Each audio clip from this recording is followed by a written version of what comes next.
Andrew Mountbatten Windsor's recent relocation Marsh Farm on the Sandringham estate, which was anticipated to be a permanent residence, is reportedly already under review.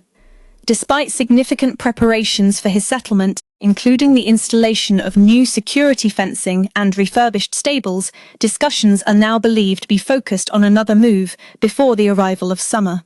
This potential further displacement raises questions regarding the monarchy's strategic imperative manages presence. Since Easter Monday, specifically April 6, Andrew has been residing at Marsh Farm, a property situated within King Charles Sandringham estate in Norfolk. The farmhouse underwent extensive refurbishment, with new carpets laid throughout, a satellite dish installed on the roof, and a high-speed broadband connection wired in. Hundreds of boxes, many still marked with HRH, were delivered the property by staff over several days, indicating a planned long-term stay. This current arrangement followed his forced departure from Royal Lodge in Windsor on February 2nd and a subsequent temporary stay at Wood Farm Cottage on the same estate. However, the expectation for Marsh Farm be Andrew's final chapter has reportedly begun to unravel shortly after his initial move. The Sandringham estate is a major public attraction, drawing approximately 500,000 visitors annually. The house and gardens are open to the public from March 28 until October 9, with tickets priced at $26. This influx translates in thousands of individuals walking, photographing, and exploring the 20-owned acres of Royal Parkland each week throughout the summer months. Andrew's residence at Marsh Farm, although situated behind a 6-foot fence and newly installed security gates, remains within this publicly accessible area. This proximity, a high volume of tourists, has already led security incidents occurring even before the peak summer season. Recent events at Marsh Farm include 2 individuals reportedly attempting to scale the exterior gate and peer through the fencing. Andrew was observed appearing over the barrier before security personnel intervened.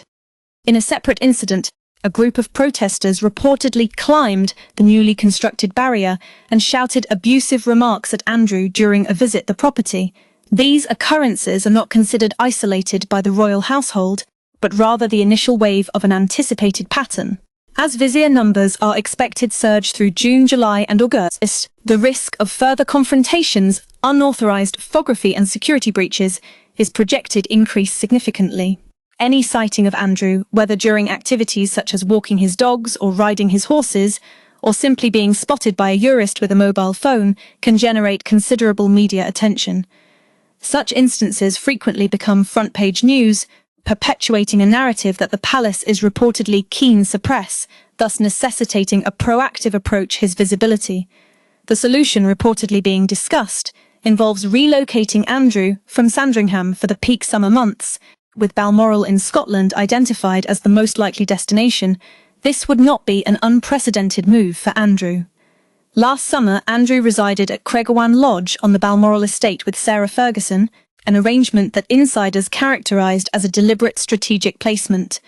Balmoral, situated in the Scottish Highlands approximately 500 miles north of London, offers considerably fewer public access points and virtually no passing tourist traffic near its private residences. This geographical remoteness makes Balmoral an ideal location for a high-profile individual maintain a low profile, effectively allowing them recede from public scrutiny without technically disappearing from official notice or family circles. The inherent privacy of the estate provides a level of seclusion not available at Sandringham. However, the current summer period is fundamentally different from previous years due to an active criminal investigation involving Andrew. On February 19th, his 66th birthday, Thames Valley Police arrested him on suspicion of misconduct in public office, marking a significant and unprecedented development in his public life. The arrest involved 6 unmarked vehicles arriving at Wood Farm shortly after 8 a.m., with officers subsequently transporting him to Aylsham Police Station in Norfolk. Andrew spent 11 hours under questioning before being released under investigation, meaning he has neither been formally charged nor cleared of any wrongdoing. This detention represents the first instance a senior British royal has been arrested in nearly 400 years, highlighting the gravity and historical significance of the ongoing police inquiry. The investigation casts a pervasive shadow over Andrew's public standing and private affairs, influencing royal decisions regarding his movements and interactions. The allegations central the investigation concern claims that Andrew shared confidential government trade information with Jeffrey Epstein during his tenure as the United Kingdom's special trade envoy. Documents, specifically emails released by the United States Department of Justice, reportedly reveal him forwarding official reports from visits Hong Kong, Vietnam, and Singapore. These communications also included a confidential brief detailing investment opportunities. One particular email has drawn intense scrutiny, a message in which Andrew reportedly wrote Epstein, "We are in this together," a phrase that the press subsequently labelled a potential smoking gun in the investigation. In connection with the inquiry, Thames Valley Police carried out searches at both Andrew's Norfolk and Berkshire properties. Assistant Chief Constable Oliver Wright has publicly confirmed that the investigation remains active and ongoing, indicating no immediate resolution is anticipated. The active nature of this police investigation is precisely why King Charles has reportedly refrained from meeting his brother, despite Andrew's persistent requests for a private audience. Andrew has reportedly pleaded for this meeting, refusing to disclose its agenda aides or other family members, insisting on a direct, solitary conversation with the king. Prince William has reportedly adopted a firm stance against such a meeting, drawing a clear boundary. His position mandates complete transparency regarding the proposed agenda as a prerequisite for any audience, reflecting a commitment upholding the integrity of the royal institution. The legal reasoning behind this refusal is explicit. Any private conversation between the reigning monarch and an individual currently under active police investigation could be perceived as interference with the due course of justice. This principle guides the palace's approach to such sensitive matters, ensuring impartiality. Buckingham Palace previously invoked this exact argument when Sky Roberts, the brother of Virginia Giuffre, requested a meeting ahead of a royal U.S. state visit. The palace responded with an unusually detailed statement at the time, explaining that such an encounter could potentially impact police inquiries or the proper application of the law. Consequently, if the king cannot engage in a private discussion with the brother of an alleged victim, a confidential sit-down with a suspect himself becomes untenable within the established legal and ethical framework guiding the monarchy. This precedent reinforces the current position regarding Andrew's request. In contrast, the king's silence, other members of the royal family have extended gestures of support Andrew. Prince Edward reportedly became the first family member to visit him in Norfolk, delivering what was described as a quiet word during his visit. Princess Anne has also reportedly checked in on her brother.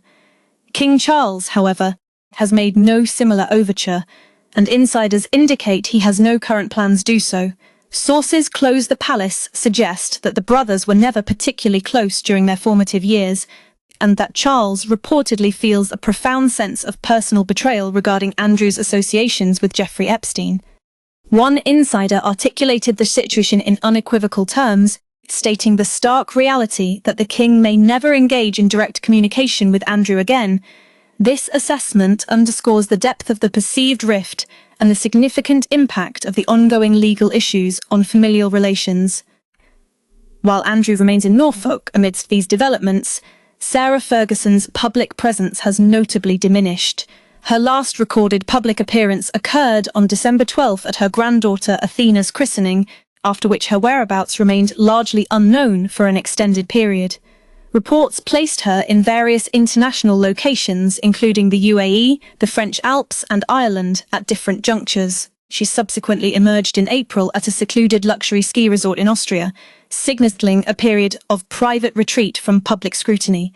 Ferguson has reportedly communicated her associates that she intends never return America, expressing profound concern regarding the anticipated public reception she believes awaits her there. This decision reflects a desire to avoid further scrutiny and potential negative encounters in the United States. An discernible pattern emerges within the monarchy's operational approach. When confronted with an intractable problem, the institution tends not directly address it, but rather relocate it. This strategy involves moving the issue further from media cameras, public attention, and prominent news coverage, effectively managing the narrative. This historical precedent is exemplified by the case of Prince John, the youngest son of George V, who experienced learning difficulties and suffered from epileptic fits. He was sent reside at Wood Farm, effectively concealed from public sight, and tragically died at the age of 13, subsequently buried at Sandringham. His own brother reportedly characterized him as little more than a regrettable nuisance. Coincidentally, Prince Philip spent the final years of his life at that same cottage, Wood Farm.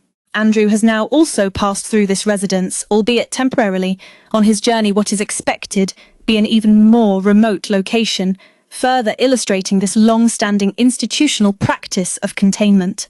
Andrew's impending move this summer is not framed as a personal holiday, but rather as a calculated measure of management and containment. Should the criminal investigation reach its conclusion, the possibility exists Balmoral was never intended as a retreat, but instead represents an interim placement before a far more permanent and secluded arrangement is put in effect, with the ongoing legal process dictating the ultimate trajectory of his royal status and residence.